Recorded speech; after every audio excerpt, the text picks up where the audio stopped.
What's good, everybody? It's your brother, Man Black, the most dangerous and the most toxic black man on the internet, and I am black up in your face again with some more pro black commentary. So, I really don't want to spend too much time talking about this fool, but there are some things that still need to be talked about, and there's still some things that need to be out there to push back against the rhetoric that's put out there about one Charlie Kirk. All right? Because there are so many people out there, or the people I like to call his Kirk Klux Klan, those are all the people that support Charlie Kirk, who are still perpetuating a lot of lies about this man's legacy. They've been trying their hardest to not only humanize him, but to lionize him and put him up on a pedestal, basically making a myth and a legend that is actually greater than the actual person that actually existed. It's almost interesting when I hear some of these MAGA mutants talk about Charlie Kirk. I have to wonder, who are you talking about? Because that's not the same person that was alive back over the summer talking all this trash and bigotry all over the internet and in these public spaces, right? So I'm wondering, like, who are they talking about when they talk about someone who was a Christian, someone who was a just had his own opinion, or someone who was just talking about what he believed in, and he was just so tragically taken away from us by whoever, I guess, right? Like, because they keep the blame keeps shifting from leftists to black people to whoever. Just anyone who criticizes him becomes the person who killed him, even though we know who's the person that pulled the trigger, right? We know it was the same mayonnaise mutant that Charlie Kirk was. He got basically killed by his mirror, basically, someone who was his doppelganger, right? Someone who was just as much of a failure in life as he was, but the only difference was this person took the failure route of going to be a mass killer like a lot of mayonnaise mutants do, and Charlie Kirk took the other route into becoming a destroyer of any type of reasonable discourse in this country and being just a mouthpiece for propaganda.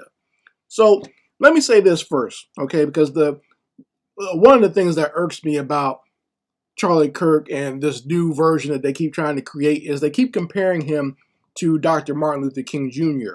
and making it seem as if there is some comparison or some sort of camaraderie or analogy between the two, just because the two basically were shot to death. That's the only thing Charlie Kirk and Dr. King have in common, is they were both murdered by mayonnaise mutants, right? So they keep trying to compare the two, and one of the things I think is they probably should try another historical figure from the 60s and 70s who is more of a closer analogy to Charlie Kirk, and that's George Wallace. Like that makes more sense if they were to compare Charlie Kirk to George Wallace, because their political ideologies link up a lot better. They had a lot of the same rhetoric. They're both very nasty and disgusting and refuse to acknowledge the humanity and the human rights of other people, especially black people. So I think George Wallace is probably a better comparison for Charlie Kirk. But the reason they won't do that is because George Wallace was an open white supremacist. Like, he didn't know how to intellectualize bigotry and white supremacy because he didn't have to. He lived in a different time period. So he didn't have to intellectualize it, or, he didn't go through the conservative think tanks that came after him to, pasteurize bigotry and make it more palatable for the American public, right? So he couldn't get away with just saying, I just have a difference of opinion, when you're literally out there yelling that he wants segregation to last forever, right? you can't, you can't mince words with that. He was pretty much out there and open with his bigotry and his hatred of black people. But in my opinion, his ideology was a lot closer to what Charlie Kirk was. But, a lot of people don't want to make that comparison because, like I said, it's harder to hide what George Wallace thought his words are out there. He was actually on video saying a lot of this stuff. He was proud to say it. But, they were both shot. But, George Wallace survived his assassination attempt, but he was paralyzed, but, he still lived long enough to, rot and basically die of Parkinson's later on in life. But he had the same mindset as Charlie Kirk. So, in my opinion, you should, if you want to compare him to any figure from that time period, it's probably better to compare him to George Wallace. I know that, a lot of MAGA mutants want to compare him to Dr. King because Dr. King is seen as someone on the moral high ground. George Wallace is not. George Wallace has been, defamed in history because of his stances, but, that's closer to what Charlie Kirk was, not Dr. King. So, moving on from that, let's talk about the whole idea that, Charlie Kirk was just giving his opinion and he was murdered for his opinion, or he was just giving his point of view about things. He was just talking, because I saw that liberal scumbag Bill Maher say the same thing. Like, Charlie Kirk was just talking. Van Jones said the same thing, right? Charlie Kirk was just talking. Here's the problem with that, okay? It's not just talk when your rhetoric is used to create policy. And that's the whole point of Charlie Kirk's existence. Charlie Kirk was a failure in his life.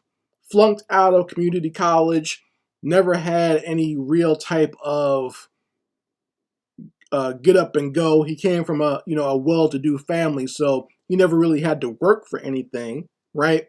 So he was just kind of breezing through life. The only skill that he had was the same skill that a lot of politicians have. He was good at BSing, and BSing with a straight face. So a lot of people in the business world, a lot of people who are in politics, and a lot of people who are scammers are experts at being bullshit artists, right? So that was his only true skill. And he was able to use that, and, some, conservative think tanks out there saw that, and they saw that, this young man, he's good at bullshitting, so he'll be someone that'll be great because he's young. He can go push our bullshit onto these college campuses, and that's exactly what they did. They put money behind him. They helped him. Well, they didn't really help him. It was their organization. They just made him the figurehead of it. Turning Point USA, they made him the figurehead and the spearhead for their own policies to get pushed through. And that's what people need to understand. It's not just words. Okay, it's not just words. These are policies. It's not just opinion. These are policies that are being enacted in government right now. And Charlie Kirk was able to push a lot of that stuff to a lot younger audience, you see, because they always say that, racism died out a long time ago. Like, people will even try to convince you that racism died out in George Wallace's day, during the civil rights movement. But the truth of the matter is racism just got reformed and, as I said before, got pasteurized and got re-put out there, repackaged and put out there in a lot of these conservative talking points and think tanks, right? So they still have the same bigotry, they still have the same hatred for black people, but they can't just come out and say, hey, I hate N-words because I think N-words are not intelligent, or N-words are, they don't have a soul. Now it's these black people don't have culture. These black people don't have a father in the home, so they have bad culture, and their music is bad, and everything about them is bad. They're criminals. They're born to be criminals. We need to lock them up. We need to subjugate them, and we need to segregate from them. That's basically what it is.